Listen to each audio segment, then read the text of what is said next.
মাশাআল্লাহ, আমার এই ছোট্ট বেগুন গাছটিতে কিন্তু অনেক বেগুন ধরেছে।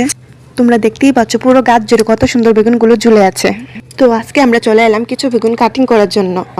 তো আমাদের বেগুন কাটিং করা শেষ। মাশাআল্লাহ, বেগুনগুলো দেখতে কিন্তু অনেক সুন্দর ছিল, একদম টাটকা টাটকা ফ্রেশ নিজের গাছের বেগুন। শুধু বেগুন নয়, আমরা এখানে কিন্তু অনেকগুলো টমেটো গাছও রোপণ করেছিলাম। আল্লাহর রহমতে কিন্তু টমেটো গাছগুলোতে অনেক টমেটো ধরেছে। মাশাআল্লাহ, টমেটো গাছগুলো কিন্তু অনেক বড় হয়েছে আর দেখতেও কিন্তু অনেক সুন্দর লাগে। প্রত্যেকটি ডালপালা চারদিকে ছড়িয়ে ছিটিয়ে রয়েছে। প্রত্যেকটি ডালে কিন্তু থুকায় থুকায় টমেটো ধরে আছে। আমরা কিন্তু এখানে টমেটো কাটিং করছি না, শুধু পাতাগুলো কাটিং করে দিচ্ছি। এখানে দেখো আমার মিষ্টি কুমড়া গাছে কিন্তু মিষ্টি কুমড়াও ধরে আছে। এখানে দেখো তোমাদের ভাইয়া কিছু লাউ শাক কাটিং করে নিচ্ছে। আমরা কিন্তু এখানে শুধু লাউ শাকের ডুকাটাই কাটিং করব। আসসালামু আলাইকুম, কেমন আছো তোমরা সবাই? আশা করি সবাই ভালো আছো। আর তোমাদের সাথে রয়েছে আমি পারবিন। আর তোমাদের যদি আমার ভিডিওটি ভালো লেগে থাকে তাহলে অবশ্যই আমার পাশে থেকে আমার চ্যানেলটিকে সাবস্ক্রাইব করে দিও। এই যে দেখো আমাদের লাউ শাক কাটিং করা শেষ।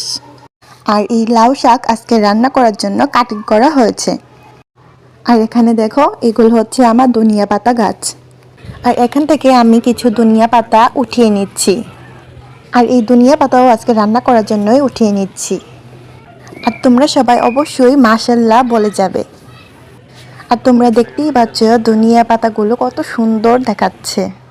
আর এখানে দেখো এগুলো হচ্ছে আমার ফুলকপি আর পাতাকপির গাছ। এই যে দেখো এই গাছটা হলো পাতাকপি গাছ। আর এই পাশে যে আরেকটা গাছ দেখছো এটা হলো ফুলকপির গাছ। আমরা ফুলকপি আর পাতাকপি একসাথে রোপণ করেছি। আর এখানে দেখো আমরা লাল শাকও রোপণ করেছিলাম।